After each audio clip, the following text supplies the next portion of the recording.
Hi, my name is Grant Abbott, and I'm a municipal councillor out here in beautiful Musgrave Harbour, Newfoundland. Come out and enjoy our beach and our countryside on your next opportunity.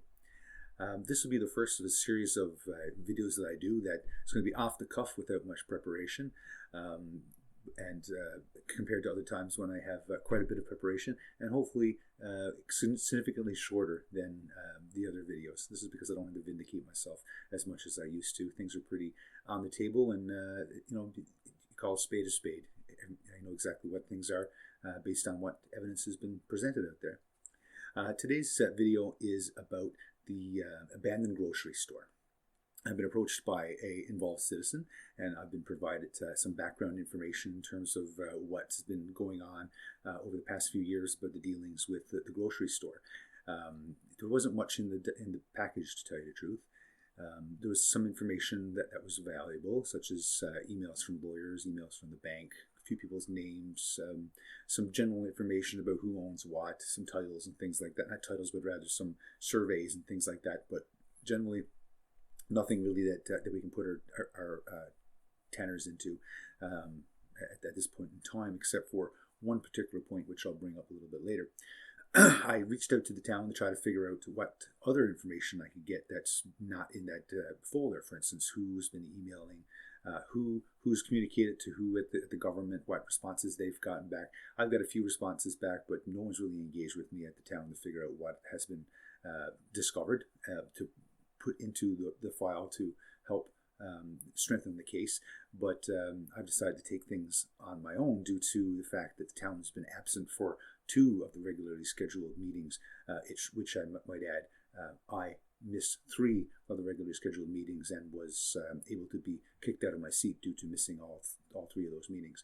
Where the councillors been, all of the councillors for the past 2 meetings, I don't know. But I reached out to Municipal Affairs to figure out how we can enact to vacate those councillors' seats, the same as they've done to me. No response, because Municipal Affairs tends to be there for the betterment of the government as opposed to the betterment of the individuals involved. I've actually been told that there has to be a delegate sent by the town to speak to Municipal Affairs regarding my interest to figure out what other towns have been in similar situations. So they're not really willing to get into any sort of conversation or engage with me on any sort of level. The same as when I'm trying to stand on point of order, which was part of the rules of procedure, and they didn't want to accommodate me to figure out how I can accomplish the goals of that particular meeting, which was identify legal policies and procedures and set them straight. But I digress. The purpose of this particular video is to discuss what I found out and what we can do in regards to this. I've spoken to the Department of Environment, and I've sent a message to the Premier and as well as Municipal Affairs, and had them involved in the questioning. Basically, I'm looking for them for some guidance to figure out what it would look like to have to tear this building down, how much it would cost, who would have to tear this down when the time came, what sort of condition it is in regards to mold or any sort of danger to the community, whether that's impending with collapse or what have you.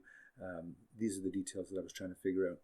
What I've determined in my term as councillor and trying to find my way through all the troubles that I've been presented is that the town really has nobody to answer to except for the government when they do things wrong, such as the recent controller being added to the town to monitor the financial issues. That'll be a different video a little bit later, but or if a lawyer engages with them for an appeal, or if there's some sort of challenge like that, then at such point the town would have to respond to that. But in terms of long-term planning and going past the terms of each individual councillor, that doesn't exist in the corporation of the town of Musgrave or any really small town. Once the councillor gets out of office, then all the ideas that were with those councillors generally die and disappear with those councillors, unless they stay on board and then they have mandates, or rather they have agendas that they want to unfold or to bring to the community or whatever, and that would have long life only if they were re-elected. Now I represent that type of person, someone who has great ideas, and I want to be able to bring them to fruition. But when I tried to engage with the town, there was very little cooperation or collaboration or any sort of positive movement that you'd figure productive adults would do for one another. So unfortunately, it failed miserably. And what I'm basically trying to do here now is fix the situation, whatever that may be. What I've found out at this point in time is that because nobody's able to carry this torch for multiple years, the building is never going to be torn down until it actually fails or falters or causes a problem, at which point in time, what do we do? Does the government have any sort of plan in place when it actually falls down, or is that something that we're going to have to take care of ourselves once that point in time happens? The problem here is that if we wanted to take ownership of the building, it's going to cost a lot of money for us to tear it down. And once we have ownership, then the onus falls on us to take care of the problem. So the town doesn't want to take responsibility for the building until because the financial responsibility that comes with ownership. The interest and the dedication of the regular person looking to try to solve these issues may be short-sighted depending on how determined this individual is. And you can tell by what we've been through over the past year and a half that I damn well am a determined individual, willing to put up a fight for a good cause. Some people may not consider me a community advocate, but I did get elected as a community advocate with the same platforms as I've carried through the other side for. And nothing's really changed except for some people's gotten pissed off because of the embarrassment involved with this financial loss of $50,000 from the community. Now, this $50,000, this could have went a long way in terms of helping out the community and trying to attend to problems that we have as a community. There's infrastructure issues where all the pipes are going to be falling in over the next few years because they're ancient pipes. We're going to be chasing our tails to try to keep those pipes in good order, whether they be water or whether they be sewer. Those things have expenses. And there's other expenses that we could have taken on in order to fight the bank to tear down this abandoned grocery store, for instance. Nothing comes for free. And when speaking with the government officials in the responses that I've gotten back, basically the onus is on the community to do what they need to prioritize where they can in order to take it down themselves, with the cost being on them. But the point I'm trying to make and try to figure out with the government is that what happens if we cannot do that? The town has already wasted $50,000 on me. Like I said, that could have been put towards investigations. That could have been put towards a lawyer to get some titles. What we need to do now actually is to get a deed and a title to figure out who owns the building by rights. Ideas die pretty fast, is the point of my story a few moments ago. If the individual is involved as a counselor, as a delegate, as a person responsible from the council themselves, and not as a member of the community, don't hold interest in seeing this through to the end. And if things change every few years, it's never going to find an end. So if me as a individual who is an interested citizen who happens to be an elected councillor can't get any action and can't get any cooperation from the council in order to make this happen, it's never going to happen until the building falls down and there's a problem. I'll make comment here before I go any further that I've reached out to the fire commissioner's office to find out who actually owns this building, and also to get a follow-up inspection of the building to see where things stand for the safety of the building. I also had contacted Environment, like I said earlier, and they had said that they were out and inspected and they thought that there was no risk that was presented. Although I've reached out to them and said, when was this last inspection? The purpose of reaching out to you is to get a current inspection to see what the current status of the building is. So they may have been out recently or they may have not, but the council hasn't been sitting in over 2 months, and they're not very cooperative. They've never been from the beginning. There were people placed into position there solely for the purpose of being opposition to me, and none of the ideas that I've had or conversations that I've tried to present were